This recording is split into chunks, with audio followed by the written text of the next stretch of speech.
I want you to imagine waking up tomorrow and discovering that the $3,000 pro-grade workstation you bought last year is now a literal paperweight.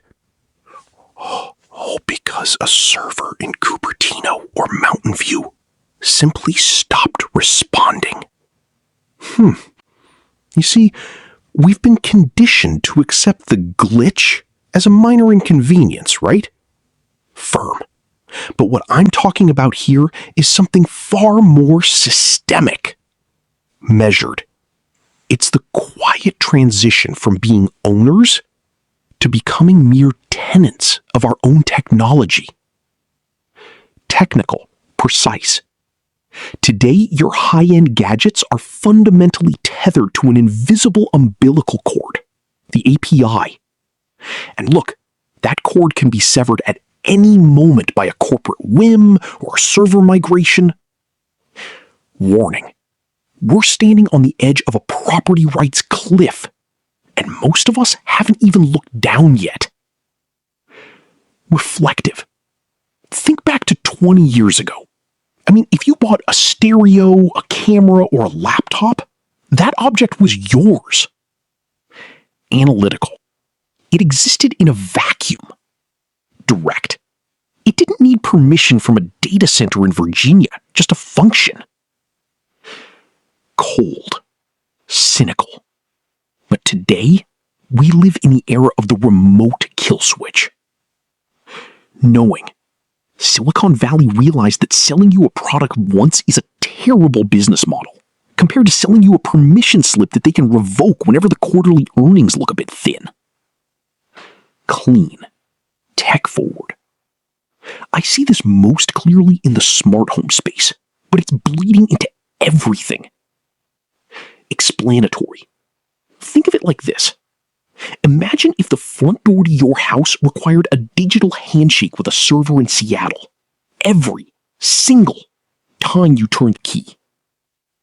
Slightly aggressive. If that server goes down, or if the company decides your house is now an end-of-life model, you are effectively locked out of your own property.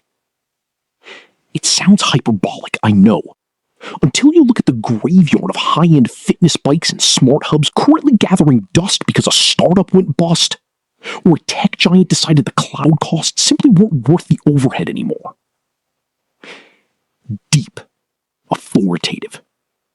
This is the reality of the modern thin client architecture. Precise. Your hardware is essentially just a shell, a physical vessel for services that live elsewhere.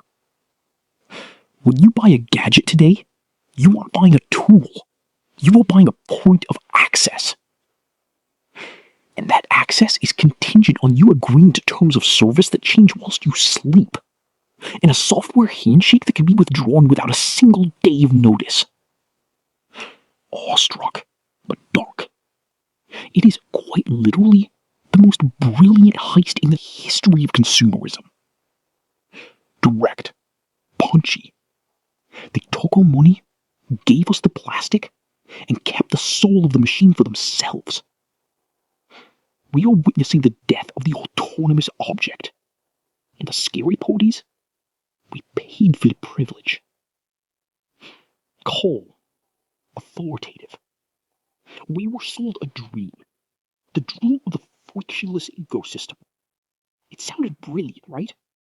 A world where your devices don't just sit there getting old, they actually get better over time through the magic of the cloud. Measured.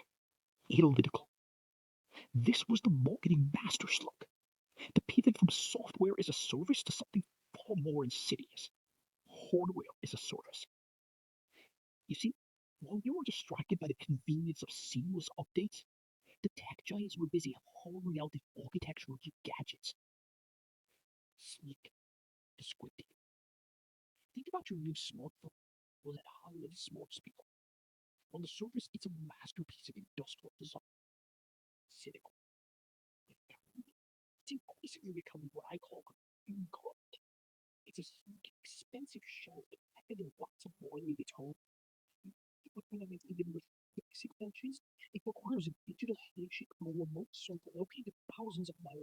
I call this the silicon bait and switch.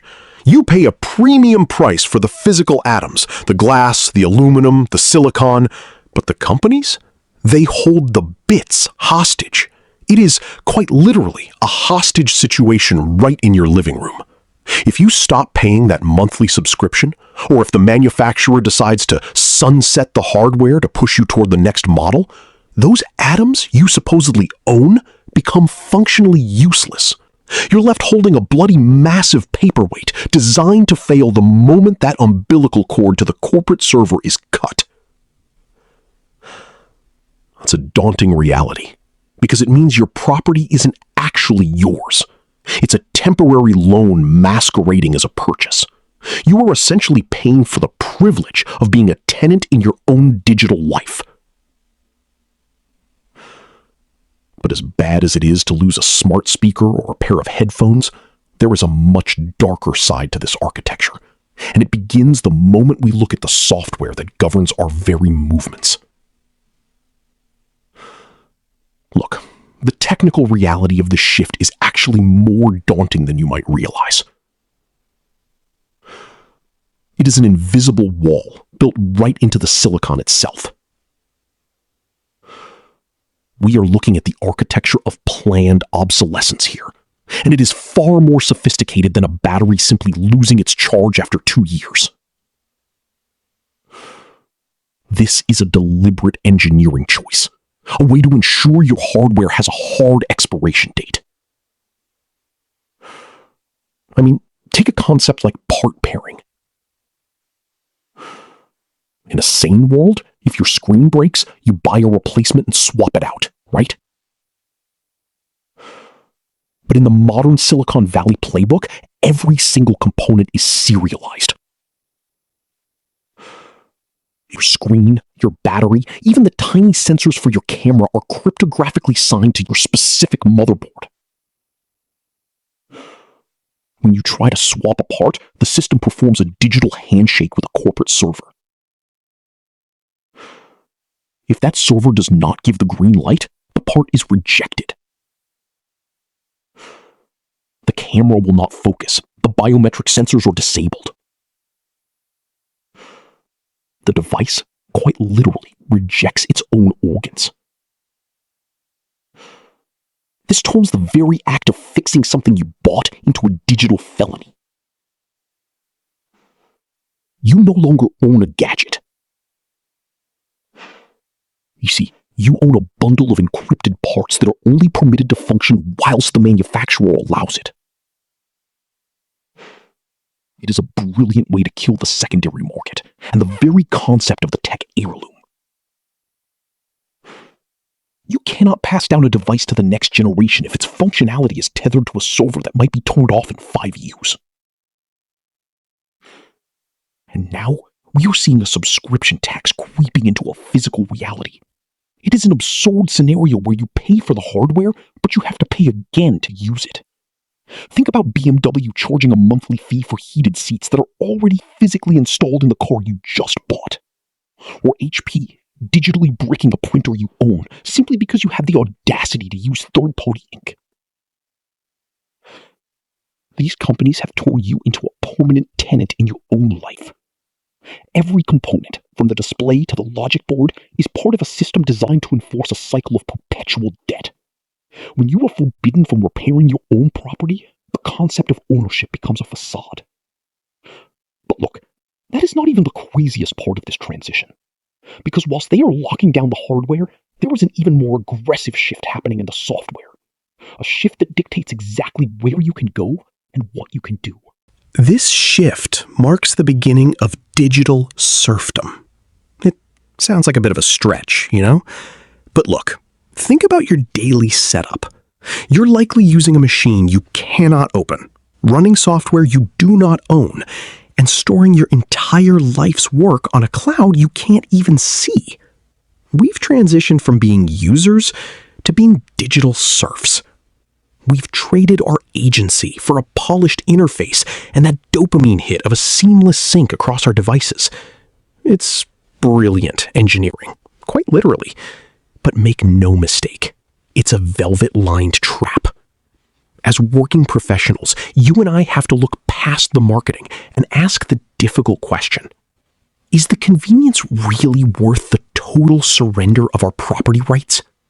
Look, if we don't demand offline first functionality and real right to repair legislation, we're just one terms of service update away from losing everything we've worked for.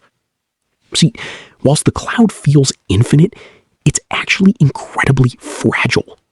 If a server goes dark, or some corporation decides your account is no longer profitable, your tools, the very things you rely on to earn a living, simply cease to exist. Personally, I've started investing back into analog gear. I'm talking mechanical watches, local offline storage, tools that don't need a handshake with a server in California just to function. Because at the end of the day, if you can't use it when the servers go dark, you never really owned it in the first place. You need to start demanding more from your tech, or you simply have to get used to the least. I'm curious to hear your thoughts on this, Meat. Have you started pulling your data back to local drives, or is the ecosystem convenience just too good to give up? Let me know in the comments. If you appreciate this kind of deep dive, I'd love for you to join us on the channel. I'll see you in the next one.